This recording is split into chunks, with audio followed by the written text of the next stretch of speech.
violence.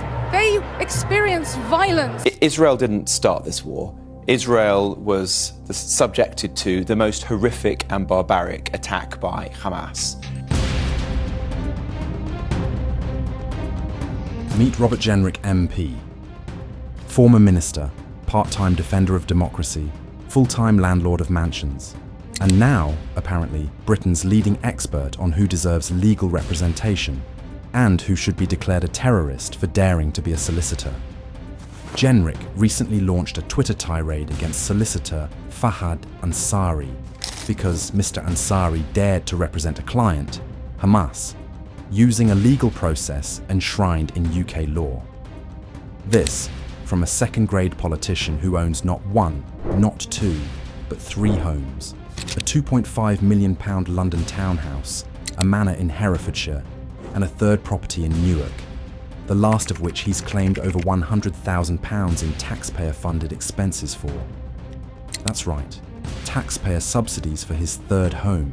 More regulation, more tax getting in the way of businesses, and they're looking to borrow very large amounts of money. Rachel Reeves has already said she's going to change the fiscal rules, but borrow for what?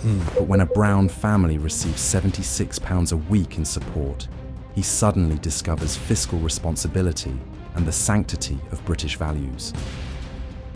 Let's not forget his other notable achievement: fast-tracking a £1 billion housing development for conservative donor and pornographer Richard Desmond.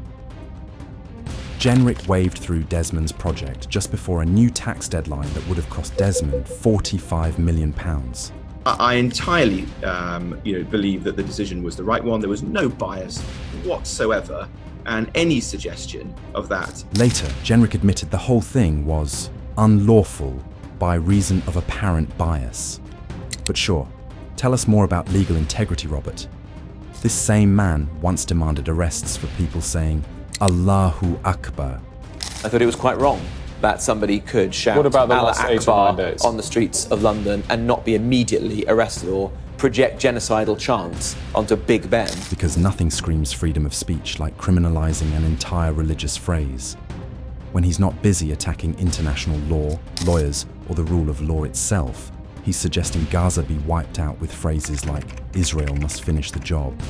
Israel is a free democratic country with the right to defend itself, and we're supporting them in that effort because the world will be a better place if we can rid it of Hamas. And yet he dares accuse others of extremism. Robert Jenrick is less a serious politician and more a Monty Python sketch nobody asked for. A man who failed upwards, got a cabinet post, got dropped, and now tries to claw relevance by punching down. If the rule of law is to mean anything, we cannot let people like Jenrick define it. Watch this space, and maybe check the property register while you're at it.